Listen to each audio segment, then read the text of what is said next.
آپ دیکھ رہے ہیں کرائم ڈاؤن نیوز HD۔ خبر شامل کرتے ہیں خوشاب سے۔ ہمارے بیورو چیف رانا خداداد شاکر کی رپورٹ کے مطابق DPO آفس جوہر آباد میں تقریب بسلسلہ حوالگی مال بازیافتہ کا انعقاد کیا گیا۔ تقریب میں ضلع بھر کے تھانوں سے چوری شدہ مال، جس میں 26 موٹر سائیکل، 2 کاریں، 8 بیٹریاں، 4 بجلی موٹر، LCD، 7 موبائل فون، 80 تولہ سونا، متفرق سامان، نقد رقم 25,88,000 جبکہ کل مالیتی 3,28,47,000 روپے مالکان کے حوالے کیا۔ تقریب میں تمام SDPOs، SHOs، صحافی حضرات اور کثیر تعداد میں عوام نے شرکت کی۔ ضلع خوشاب کو جرائم سے پاک کرنا میری اولین ترجیح ہے۔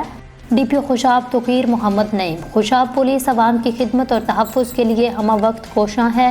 DPO خوشاب توقیر محمد نعیم سے میڈیا سے گفتگو کرتے ہوئے کیا کہا، آئیے دیکھتے ہیں اس حوالے سے۔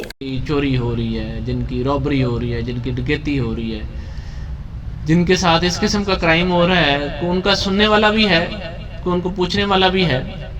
میری یہ کوشش ہوتی ہے کہ میں ایسے کیسز کا فالو اپ ضرور رکھتا ہوں جس میں کسی کا کوئی نقصان ہو جائے، چوری ہو جائے، اور جہاں جہاں ممکن ہو ہم ان لوگوں کو پھر ان کی ریکوریز کرتے ہیں۔ تو یہ ایک اچھا سلسلہ ہے اور یہ سلسلہ جاری رہنا چاہیے۔